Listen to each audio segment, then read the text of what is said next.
জামাই ষষ্ঠীর সকালে নির্মল মধুমিতাকে সঙ্গে নিয়ে ব্যাগ গুছিয়ে ধুতি পাঞ্জাবি পরে গায়ে গোলাপ জল ছিটিয়ে সকালের ট্রেন ধরে পৌঁছে গেল বটতলায়।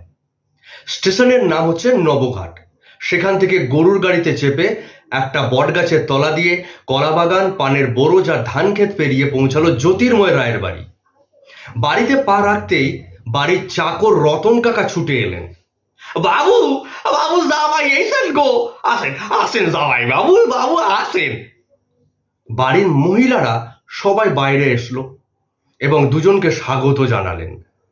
আজ তাদের বাড়িতে একটা খুশির হাওয়া বইছে। নতুন জামাই তার সাথে বাড়ির মেয়েটাকে সিঁদুর আর জামদানি শাড়িতে কি সুন্দর লাগছে। জ্যোতির্ময় রায়, নির্মলের শ্বশুর, তক্ষুনি বেরিয়ে এলেন এবং বললেন, এসো নির্মল, মা ষষ্ঠীর আশীর্বাদে তুমি যেন সুখী হও। আজকের দিনে তোমার যত্নে কোনো খামতি হবে না। কেমন আছিস রে মা? এই তোমরা সবাই মেয়ে জামাইকে ভেতরে নিয়ে যাও।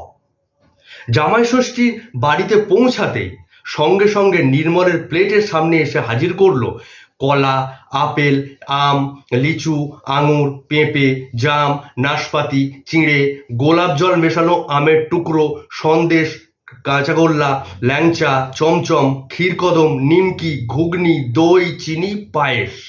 বাপ রে বাপ! এই পর্যায়ে জামাইকে স্নেহ, খাতির আর আদরের মাধ্যমে শুভেচ্ছা জানানো হলো। তারপরে যেটুকু পারলো সে খেলো।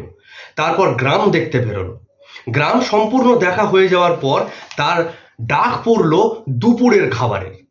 দুপুরের খাবারে সে যখন পাতে বসলো, কাঁসার থালায় দুধের মতো কালি জিরা চাল, এই ভাত চুর করে দেওয়া, আর ঠিক তার উপরে একটা ছোট্ট বাটিতে দেশি গাওয়া ঘি। আর দেশি গাওয়া ঘি আর ভাতের গন্ধে চারিদিক মম করছে। থালার এক পাশে নুন, একটা লেবু, আর তার এক পাশে বেগুন ভাজা, পটল ভাজা, জিরে জিরে করে আলু ভাজা।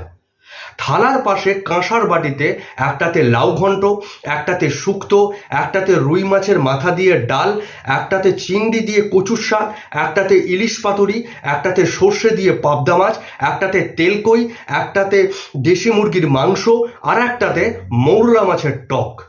শেষে এলো দই আর পায়েস। রায়বাবু বললেন, খাও বাবা খাও, ওই পাবদা মাছ বাদ দিয়ে সবই আমার নিজের পুকুরে, বুঝলে? আর এই যে মুরগিটা, এটা রতন এনেছে তোমায় ভালোবেসে খাওয়াবে বলে। মধুকে তো কোলে পিঠে করে মানুষ করেছে।